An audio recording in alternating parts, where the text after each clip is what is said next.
Hey everyone, my name is Deepshikha Goswami. Welcome back to my YouTube channel. Short series 8.0 का ये 6th part है. इसके पहले के जो प्रीवियस पार्ट्स है मैं एक्सपेक्ट कर रही हूँ आप लोगों ने उनको देख लिया होगा. इफ़ नॉट, अगर अभी तक नहीं देखा है तो मेक श्योर कीजिए कि जाकर उनको देख लीजिए. ठीक है, तो स्टार्ट करते हैं इस पार्ट के साथ में. जिसकी में सेकेंड प्लीज. यस, सबसे पहला क्वेश्चन यहाँ पर आपके सामने आपको दिखाई दे रहा है. अ peptide of sequence SHELR is isolated from bacteria. ठीक है, तो पेप्टाइड है, बेसिकली प्रोटीन है और ऑफ कोर्स उसको अमीनो एसिड से मिलकर बनी होगी. तो ये सीक्वेंस है उसका जिसको कि आइसोलेट किया गया है बैक्टीरिया से. इनमें से कौन सा ऑप्शन जो है लिस्ट कर रहा है the possible phosphorylation site in the peptide, मतलब फॉस्फोराइलेशन कहाँ पर होगा ये आपको यहाँ पर बताना है. ठीक है, इन पांचों अमीनो एसिड्स में से. तो आप सब जानते हैं कि जो फॉस्फोरिलेशन का प्रोसेस है जनरली वहाँ पर होगा जहाँ पर OH ग्रुप प्रेजेंट होगा.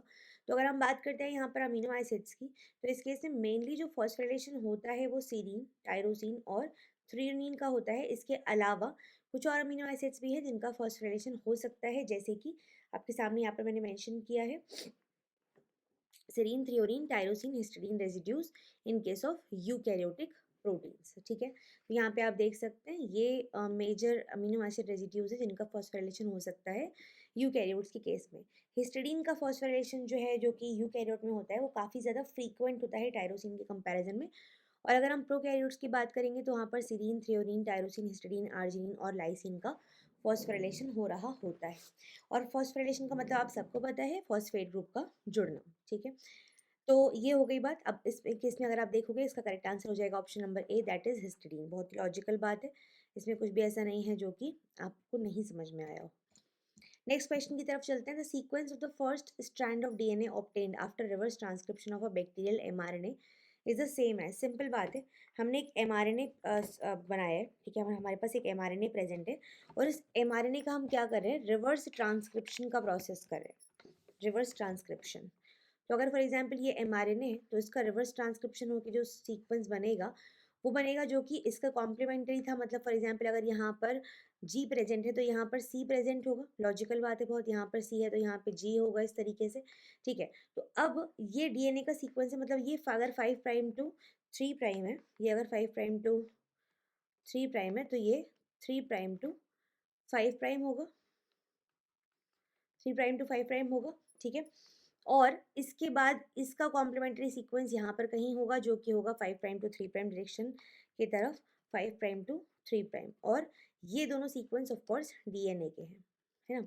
अब इसमें अगर आप देखोगे तो क्योंकि ये सीक्वेंस जो mRNA है वो इससे मिलके बना है, तो इस सेंस इसको हम बोलते हैं और इसकी जैसे सिमिलर है. मतलब अगर मैं इस वाले सीक्वेंस का, इस वाले DNA का सीक्वेंस देखूंगी स्ट्रैंड का, तो यहाँ मुझे दिखेगा साइटोसिन एंड ग्वानिन, मतलब जो बेसिकली यहाँ पे प्रेजेंट होगा, sorry guanine and cytosine, guanine and cytosine. तो जो चीज़ यहाँ प्रेजेंट है एग्जैक्टली वही चीज़ यहाँ प्रेजेंट होगी एक्सेप्ट यूरेसिल पार्ट, है ना. यूरेसिल RNA में मिलेगा, DNA में नहीं मिलेगा. तो हम इन स्ट्रैंड्स को किस नामों से जानते हैं. जो हमारा ये स्ट्रैंड जिसकी कॉपी करके डायरेक्ट जो RNA है वो बना है उसको हम बोलते हैं एंटीसेंस स्ट्रैंड. एंटीसेंस स्ट्रैंड या फिर इसको हम बोलते हैं टेम्पलेट. ठीक है, टेम्पलेट स्ट्रैंड. और ये वाला जो आपका स्ट्रैंड है ये हो जाता है नॉन टेम्पलेट स्ट्रैंड. क्या हो जाता है, नॉन टेम्पलेट. ठीक है, इसके अलावा ये सेंस स्ट्रैंड के नाम से भी इसको हम जानते हैं. सेंस स्ट्रैंड के अलावा आप बोलोगे यहाँ पर तो इसको हम नॉन कोडिंग स्ट्रैंड के नाम से भी जानते हैं, क्योंकि ये वाला, सॉरी, कोडिंग स्ट्रैंड के नाम से भी जानते हैं क्योंकि ये वाला स्ट्रैंड नॉन कोडिंग होगा. और इसको हम प्लस स्ट्रैंड के नाम से भी जानते हैं. प्लस हो गया, कोडिंग हो गया, सेंस हो गया और नॉन टेम्पलेट. ये वाला template, anti sense, coding and minus. ठीक है, तो हमसे पूछा है कि जब हम इसको ये रिवर्स करेंगे तो हमें जो स्ट्रैंड मिलेगा वो कैसा होगा, वो डेफिनेटली एंटी सेंस स्ट्रैंड होगा. ऑप्शन नंबर ए हो जाएगा आपका करेक्ट आंसर. यहाँ देख भी सकते हैं आप, mRNA जो बन रहा है वो एंटी सेंस स्ट्रैंड के कॉम्प्लीमेंट्री बन रहा है और सेंस स्ट्रैंड के एकदम जैसा सीक्वेंस होगा उसका.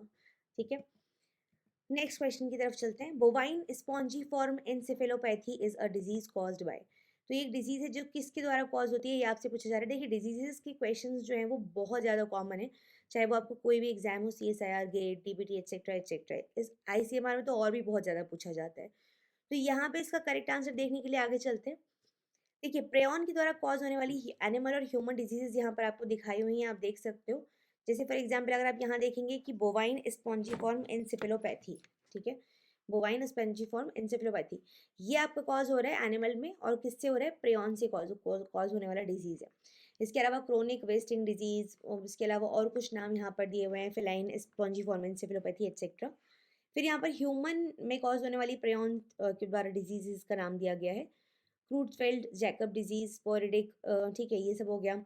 इसके अलावा और भी कुछ नाम यहाँ पर आपको दिए हुए हैं, पीआरपी, सेरेब्रल एमाइलॉइड एंजियोपैथी वगैरह वगैरह, ठीक है। अब यहाँ पर आपको डिजीज दी हुई है अगेन, और उसके होस्ट दिया हुआ है, मैकेनिज्म दिया। आपको मैकेनिज्म ज़्यादा नहीं समझना है, बस आपको इतना याद रखना है कि कौन सा डिजीज कौन से होस्ट में हो रहा है, ठीक है। और ये आपको मेजर नाम एक बार देख लीजिएगा, इसकी लिस्ट में पीडीएफ शेयर कर दूंगी आपके साथ टेलीग्राम पर। नेक्स्ट आता है वायरस के द्वारा होने वाली डिजीज। तो यहाँ पर आपको बहुत सारे नाम दिए गए हैं कि कौन सा वायरस है और कौन सी वायरल फैमिली है और कौन सी डिजीज जो है वो कॉज करती है। होस्ट बहुत ज़्यादा ज़रूरी नहीं है, एक बार नज़र मार लीजिएगा, बट मेनली जो है आपका वो कौन सी डिजीज़ है और कौन कॉज कर रहा है ये पूछा जाता है। सिमिलरली यहाँ पर भी आपको कुछ नाम दिए गए जैसे कि वेस्ट नील, येलो फीवर, एट्सेट्रा एट्सेट्रा, ठीक है। देन यहाँ पर देखेंगे तो वायरस, बैक्टीरिया, हेलमिंथेस, तीनों को एक साथ मैंने मेंशन कर दिया है और इनके द्वारा होने वाली डिजीजेस को आपको देखना है, ओके। तो यहाँ पे करेक्ट आंसर हो जाएगा ऑप्शन नंबर सी, क्योंकि BSE जो है वो प्रेऑन कॉज करता है और यहाँ पे हमसे यही पूछा हुआ था, तो ऑप्शन सी हो जाएगा करेक्ट आंसर। नेक्स्ट, इनमें से कौन सा स्टेटमेंट SRP के बारे में इनकरेक्ट है, ये आपसे पूछ रहे हैं। देखिए SRP का बहुत सिंपल मतलब होता है सिग्नल रिकॉग्निशन पार्टिकल। तो जो यस, तो हमारे सामने ये डायग्राम है, यहाँ पर आप देख सकते हो कि फॉर एग्जांपल यहाँ पर इस जगह पर राइबोसोम और mRNA की मदद से प्रोटीन बन रही है और यहाँ जो पिंक कलर का आपको दिखाई दे रहा है वो सिग्नल पेप्टाइड है या सिग्नल सीक्वेंस है, जहाँ जिसकी मदद से पहचाना जाएगा। इसको पहचानने के लिए आएगा कौन, इसको पहचानने के लिए आता है ये सिग्नल रिकॉग्निशन पार्टिकल, ठीक है। और जब ये इससे बाइंड करता है आके तो उस पॉइंट पे इलोंगेशन का जो प्रोसेस है वो क्या हो जाता है, रुक जाता है। मतलब प्रोटीन सिंथेसिस जो चल रही थी वहाँ पर इलोंगेशन का जो प्रोसेस है वो रुक जाता है, ठीक है। उसके बाद में यहाँ पर ये जो SRP है इसका रिसेप्टर प्रेजेंट है यहाँ मेम्ब्रेन से एसोसिएटेड। देखिए SRP तो बाहर यहाँ पे दिख रहा है साइटोप्लाज्म में, है ना, और ER के ल्यूमेन की तरफ या फिर मेम्ब्रेन से एसोसिएटेड है इसका रिसेप्टर। तो ये जाके अपने रिसेप्टर से बाइंड करता है और GTP से बाइंड करता है और इसके बाद में फिर GTPase एक्टिविटी को इस्तेमाल करके यहाँ पर हाइड्रोलिसिस वगैरह होता है, ये अंदर जाता है और यहाँ पे आप देख सकते हैं जो SRP है वो रिसाइकिल हो जाता है। उसके बाद ट्रांसलेशन फिर से चलने लगता है और प्रोटीन अंदर की तरफ बन के आने लगती है। साथ ही साथ यहाँ पे प्रेजेंट होता है एक सिग्नल पेप्टाइडेज, मतलब सिग्नल को ईट करने वाला, सिग्नल को खाने वाला, और वो इस सिग्नल को यहाँ से कट करके निकाल देता है बाहर। तो इस पॉइंट पे आप देख सकते हैं कि प्रोटीन अंदर आ जाएगी और ट्रांसलेशन कंप्लीट हो गया है, राइबोसोम रिसाइकिल हो जाएगा और mRNA जो है वो डिग्रेड हो जाएगा। तो ये पूरा प्रोसेस होता है।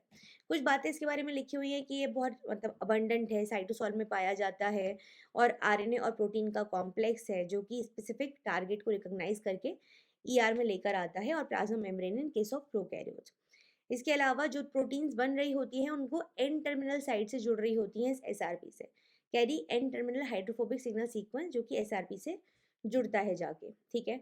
तो ऐसी ही कुछ बातें आपको यहाँ पर बताई हुई हैं। जरा वापस से क्वेश्चन की तरफ चलते हैं। इनकरेक्ट स्टेटमेंट पूछा है, पहली बात इसके पास RNA प्रोटीन है, ये तो बिल्कुल सही बात है। इंटीग्रल मेम्ब्रेन प्रोटीन नहीं होता है, मैंने अभी जस्ट आपको दिखाया, इसका रिसेप्टर इंटीग्रल मेम्ब्रेन प्रोटीन है, ये तो साइटोसॉल में मिल रहा है हमको। Dogs with the receptor on the surface of the ER membrane, yes, ये हम देखा है कि रिसेप्टर से आके बाइंड करता है, जो कि ER मेम्ब्रेन की सरफेस पे प्रेजेंट है। And binds to localization signal at the end terminus, ये भी बिल्कुल सही बात है, अभी जस्ट हमने इसको देखा है। तो बाकी तीनों स्टेटमेंट करेक्ट है, सेकेंड स्टेटमेंट इज इनकरेक्ट और वो हो जाएगा आपका correct answer. So this is all for this session. I hope you have like the session and make sure अगर आपको सेशन पसंद आते हैं तो ज़रूर से इस वीडियो को लाइक कीजिए एंड चैनल को सब्सक्राइब कीजिए। Apart from that Telegram group ज़रूर ज्वाइन कर लो, ठीक है। मैं आज आपको अभी तक के जो भी हमारे 6 सेशंस हुए हैं उनका पूरा PDF शेयर कर दूंगी टेलीग्राम पर, वहाँ पर आप उसको जाकर एक्सेस कर सकते हैं, देख सकते हैं, पढ़ सकते हैं। So this is all from my side for this video. Thank you so much everyone for watching. Take care, bye.